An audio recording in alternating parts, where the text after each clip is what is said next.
AccessiBuddy, making Toronto accessible for everyone. If you've ever been to Toronto, you would know that navigating the city can be extremely difficult.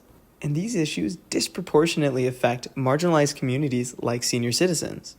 To illustrate this issue, I'd like to introduce my grandma, Lola Esther. Lola Esther is 85 years old, but still full of energy, and she lives in Toronto.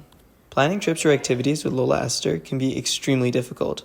For starters, she can't walk very far without her cane or a walker, and she also has to use the restroom quite frequently. This means we have to keep in mind where the nearest benches are so she can take a break, and the nearest restroom so she can use the restroom. Now, this isn't just a me and Lola Esther problem. This is an us problem, as 60% of senior citizens indicated that they prioritize public seating for accessibility infrastructure. Now, what exactly are critical infrastructure for seniors in Toronto? Accessible points of infrastructure include things like benches, transit shelters, wayfinding signage, and restrooms.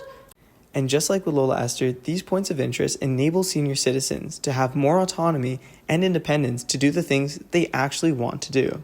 In fact, the City of Toronto finds these so important that in 2007, they signed a 20-year contract to add over 25,000 accessible points of interest. But that raises an important question. Why can't I find these points of interest on Apple Maps or Google Maps or any map for that matter? To solve this problem, we're introducing AccessiBuddy. AccessiBuddy bridges the gap between technology and accessibility for seniors. By providing an easy-to-use and intuitive interactive map, senior citizens can search and filter for accessible infrastructure and accessible points of interest from anywhere, making it easier than ever before for senior citizens to navigate around the city. AccessiBuddy's goal is to map out a more accessible Toronto, one pin at a time. With AccessiBuddy, senior citizens can experience longer, more enjoyable outings, reduce anxiety, confident exploration, and greater community engagement. Thank you so much for watching, and let's make the world a more accessible place. The end.